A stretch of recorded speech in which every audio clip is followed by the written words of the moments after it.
اعوذ باللہ من الشیطان الرجیم بسم اللہ الرحمن الرحیم رب اشرح لی صدری ویسر لی امری واحلل عقدۃ من لسانی یفقہوا قولی رب زدنی علما رب زدنی علما رب زدنی علما۔ السلام علیکم بچوں، آج ہم اسلامیات کا سبق نمبر 2 پڑھیں گے، تو چلیے پڑھائی کا آغاز کرتے ہیں۔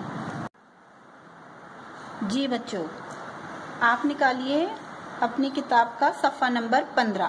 صفحہ نمبر 15 پر باب دوم کا سبق نمبر 1 قرآن مجید ہم پڑھیں گے۔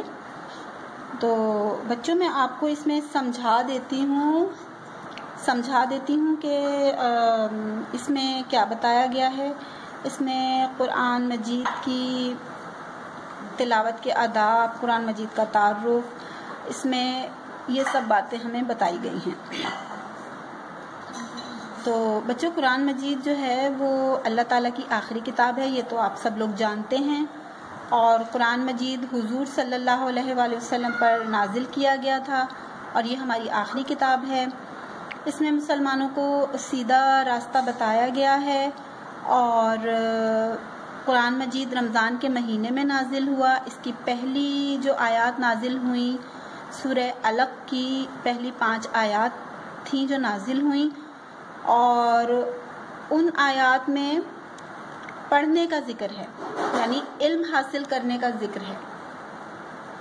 تو ان آیات میں اللہ تعالیٰ جو ہے وہ پڑھنے کا کہہ رہے ہیں کہ پڑھ اپنے رب کے نام سے، یعنی اس میں علم حاصل کرنے کی ترغیب دی جا رہی ہے۔ تو اس سے ہمیں اندازہ ہوتا ہے کہ علم حاصل کرنا ہمارے لیے کتنا ضروری ہے۔ قرآن مجید دنیا میں سب سے زیادہ پڑھی جانے والی کتاب ہے، اور قرآن مجید کے ہر حرف پر 10 نیکیاں ملتی ہیں۔ تو اور اس میں جو شروع کا لفظ ہے الف لام میم، اس کی تلاوت پر تو آپ کو 30 نیکیاں ملتی ہیں۔ صفحہ نمبر 16 پر قرآن مجید کی تلاوت کے آداب بیان کیے گئے ہیں، اور اس میں بتایا گیا کہ ہمیں قرآن مجید کس طرح سے پڑھنا چاہیے، قرآن مجید کی تلاوت ہمیں کس طرح کرنی ہے۔ اس میں آداب بیان کیے گئے ہیں کہ ہمیں وضو کر کے قرآن مجید کو ہاتھ میں لینا چاہیے، پاک صاف لباس پہن کر پڑھنا چاہیے، اور پڑھنے سے پہلے اعوذ باللہ اور بسم اللہ ہمیں ضرور پڑھنی ہے، اور قرآن مجید کو ٹھہر ٹھہر کر پڑھنا ہے، پوری توجہ سے پڑھنا ہے، اور تیز تیز نہیں پڑھنا۔ اگر بالفرض ہم قرآن مجید کی تلاوت کسی کے سامنے بیٹھ کر کرتے ہیں اور بہت جلدی جلدی پڑھتے ہیں تو اسے بالکل سمجھ نہیں آئے گا کہ ہم نے کیا پڑھا ہے۔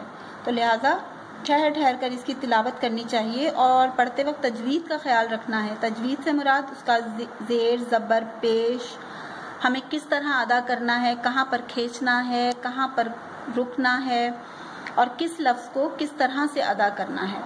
تو اس کو کہتے ہیں تجوید کے ساتھ پڑھنا اور صحیح تلفظ کے ساتھ پڑھنا، آراب کا خیال رکھ کر پڑھنا۔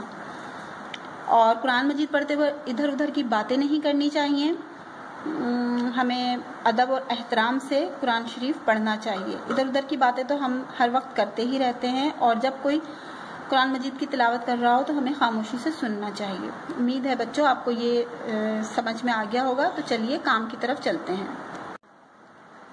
بچوں، صفحہ نمبر 17 پر آپ کو سرگرمی نمبر 2 کرنی ہے، درست جواب پر صحیح کا نشان لگائیں۔ تو قرآن مجید کس رسول پر نازل ہوا؟ حضرت محمد صلی اللہ علیہ وآلہ وسلم پر، حضرت موسیٰ علیہ السلام پر، حضرت عیسیٰ علیہ السلام پر۔ تو آپ سب جانتے ہیں کہ قرآن مجید حضرت محمد صلی اللہ علیہ وآلہ وسلم پر نازل ہوا۔ اسی طرح سے آپ کو ان تمام سوالوں کے جوابات دینے ہیں، اور صفحہ نمبر 18 پر آپ کو سرگرمی نمبر 3 جو کرنی ہے، اس میں قرآن کی صورتوں کے نام دیے گئے ہیں، اس میں آپ کو رنگ بھرنا ہے۔ سورۃ الفاتحہ، البقرہ، آل عمران، آپ کو اس میں رنگ بھرنا ہے۔ اپنی مرضی سے اچھے سے رنگ اس میں کر لیجئے گا۔ تو یہی آپ کا ہوم ورک ہے۔ اجازت دیجیے، اللہ حافظ۔